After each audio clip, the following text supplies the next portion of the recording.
మీకు ఈ వీడియో నచ్చినట్లయితే వీడియోకి లైక్ చేసి ఛానల్కి సపోర్ట్ చేయండి. పద్మం ఆకలేస్తుంది, ఏదైనా పెట్టవే తినాలి అని వెంకట్రావు పద్మాని అడుగుతూ ఉంటాడు. నేను నీకు పెట్టను, మీరు అనవసరంగా నోటికి వచ్చినంత వాగి వాడిని ఇరికిస్తారా అని పద్మ ఇక వెంకట్రావుని తిడుతూ ఉంటుంది. నేను కావాల్సిన విరికించానంటే మీ అన్నయ్య ఇలా కళ్ళేసుకొని చూసేసరికి భయపడిపోయి ఏదో అలా మాట్లాడాల్సి వచ్చిందే. మీ అన్నయ్య లేనిపోని శిక్షలు వేస్తాడు, అందుకు భయపడి నేను అలా అరిగించాల్సి వచ్చింది. నేను కావాలని నిరికిస్తానా ఏంటి పద్మం అని వెంకట్రావు అన్నం పెట్టవే అని అడుగుతూ ఉంటాడు. మీకు పెట్టను, ఇదే మీకు శిక్ష అని పద్మ బయట బాధపడుతున్న సీన్ దగ్గరికి వెళ్తూ ఉంటుంది.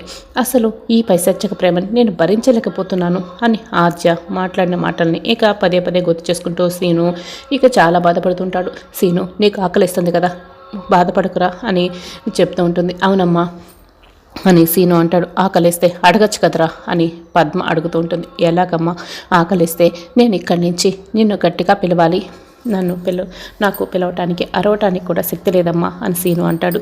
సరే నువ్వు మెల్లగా వెనక ఉన్న కిక్కి దగ్గరికి వచ్చేసాయి, నేను దోశలు రెడీ చేసి పెడతాను అని పద్మ ఇక లోపలికి వెళ్తుంది. అప్పుడే వెంకట్రావు ఇదంతా వింటాడు. మీ నాన్న ఖచ్చితంగా బతికే ఉంటాడు, ఒకవేళ చనిపోయి ఉంటే శవంగా అయినా బయటికి తేలుకుంటూ వచ్చి ఉండాలి కదా, కాబట్టి మీ నాన్న ప్రాణాలతో ఉన్నాడని నాకు నమ్మకం ఉంది అని రమణ మాట్లాడిన ఆద్య గుర్తు చేసుకుంటూ ఆలోచిస్తూ ఉంటుంది.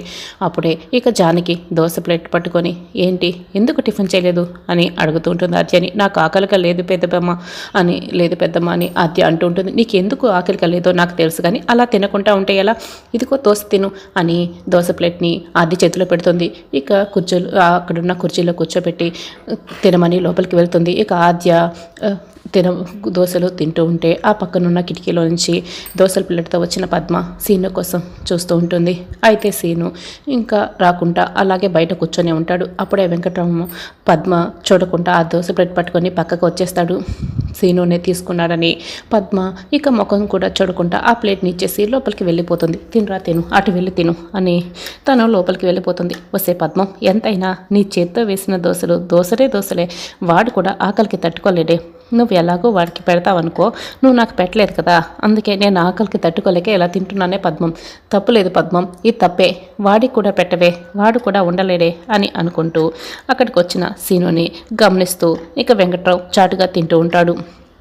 అమ్మ దోశలు ఇంకా వేయలేదా అని సీను చుట్టూ చూస్తుంటాడు. అప్పుడే ఆద్య దోశ తింటూ ఉంటుంది. మా అమ్మ నాకు వేసిచ్చిన దోశలు ఈ ఆద్య తింటుంది అని అనుకుంటూ తింటున్న ఆద్య దగ్గరికి వస్తాడు. అలాగే చూస్తూ ఉంటాడు. అప్పుడే ఆద్య ప్లేట్ పట్టుకొని పక్కకు వచ్చి నిలబడుతుంది. అక్కడికి కూడా వచ్చి ఆద్య వైపే చూస్తూ ఉంటాడు. ఏంటి ఎందుకు అలా చూస్తున్నావు అని ఆద్య అడుగుతూ ఉంటుంది. మామయ్యతో నాకు శిక్ష వేయించిన ఇంకా నీకు కడుపు నిండలేదా, మా అమ్మ నా కోసం వేయించిన దోశల్ని నువ్వు తింటున్నావు అని సీను అడుగుతూ ఉంటాడు. కాదు ఇవి నాకు పెద్దమ్మ పెట్టినటివి అని ఆద్య అంటుంది. అబద్ధాలు అడుగు, ఆడపిల్లలు పుడతారు మనకి అని సీను అంటాడు. ఆద్య ఇక షాక్ అయి అలాగ చూస్తూ ఉంటుంది. ఏంటి అని ఆద్య అడుగుతూ ఉంటుంది. ఇప్పుడు మనం అబద్ధాలు ఆడినా మనకు పెళ్ళైన తర్వాత అవి అకౌంట్లోకి వస్తాయి అని సీను చెప్తూ ఉంటాడు. పిచ్చి వాక్కు, ముందు నువ్వు బయటికి వెళ్ళు అని సీను అంటాడు. సీనుని అంటూ ఉంటుంది. ఇప్పుడు నేను బయటే ఉన్నాను అని సీను చెప్తూ ఉంటాడు. అయితే నా నుంచి దూరంగా వెళ్ళు అని ఆద్య అంటూ ఉంటుంది. లేదంటే పెదనాన్ని పిలుస్తాను అని ఆద్య చెప్తూ ఉంటుంది. ఇక వెంటనే సీను ఆద్య చేతిలోని దోశల ప్లేట్ని తీసుకొని తింటూ ఉంటాడు. నా ప్లేట్ని లాక్కున్నావేంటి అని ఆద్య అడుగుతూ ఉంటుంది. కాసేపు ఆగు, దోశ తిన్న తర్వాత నీ ప్లేట్ని నీకు ఇచ్చేస్తాలే అని సీను అంటాడు. ఆకలిస్తే అడిగి తినాలి కానీ ఇలా లాక్కకూడదు అని ఆద్య అడుగుతూ ఉంటుంది. ఆ ప్లేట్ని నేను లాక్కు తింటే తప్పేం లేదు కదా అని సీను చెప్తూ ఉంటాడు. ప్రతి దోశ మీద తినేవాడి పేరు మీద పేరు ఉంటుంది అని సీను అంటాడు. నిన్ను ఇంటి బయట కాదు ఊరు బయట ఉండమని చెప్పు ఉండాలి అని ఆద్య అంటూ ఉంటుంది. అక్కడికి నా కోసం దోశల్ని క్యారేజ్లో పెట్టుకుని తీసుకొస్తావా ఏంటి అని సీను అడుగుతూ ఉంటాడు. నేను ఎందుకు వస్తాను, చచ్చినా రాను అని ఆద్య అంటుంది. మరి రానప్పుడు ఎందుకు కోరికలు కోరుకుంటావు, వెళ్ళు అని సీను చెప్తూ ఉంటాడు. ఇక ఆద్య లోపలికి వెళ్ళిపోతుంది. తర్వాత రామలక్ష్మి శౌర్య ఫోటోని ఫోన్లో చూస్తూ బాధపడుతూ ఉంటుంది.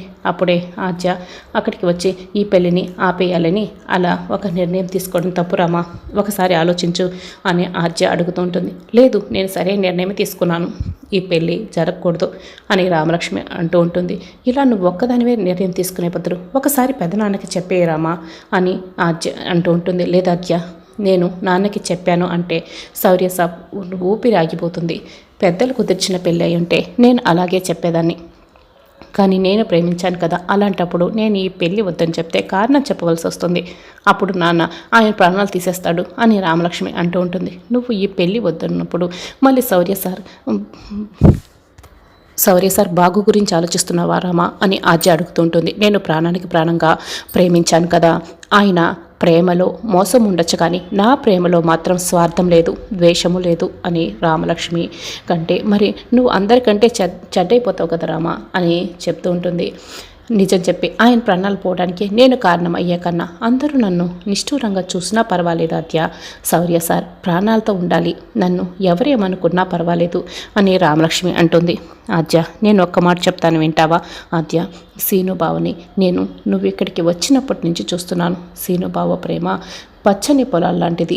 సీనుబావ స్వచ్ఛమైంది, ఎటువంటి తప్పు చేయడు. నాకు ఆ నమ్మకం ఉంది. నువ్వు కూడా బావని అర్థం చేసుకొని బావని పెళ్లి చేసుకో ఆద్య.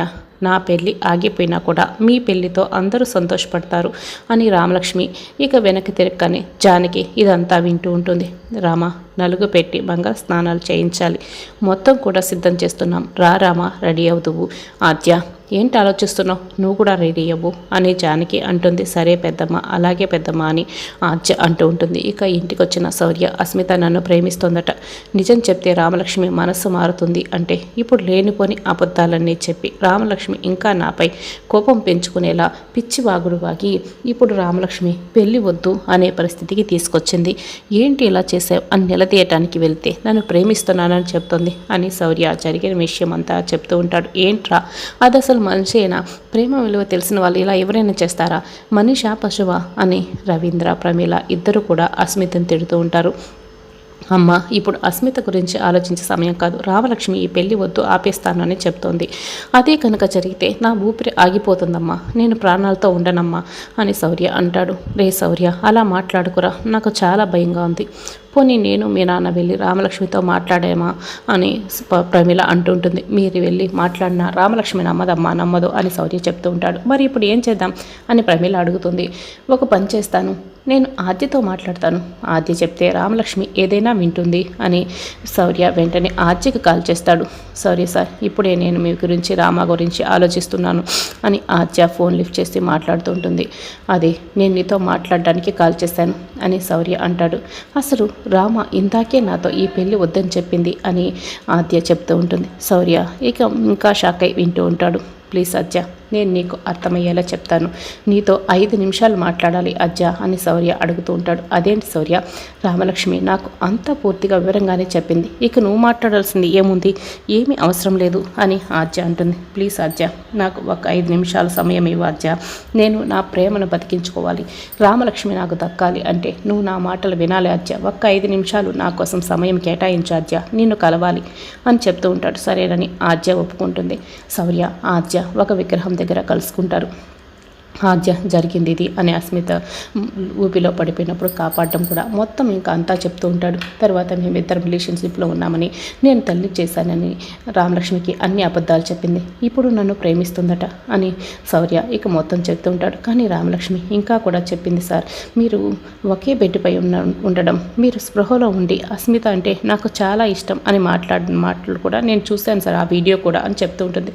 అయ్యో అజ్జ, నేను అస్మిత మాట్లాడమన్నట్లు నేను కావాలని మాట్లాడేవాడిని అయితే ఇప్పుడు రామలక్ష్మి నాకు కావాలని ఇంతగా ఎందుకు బతిమలాడతాను?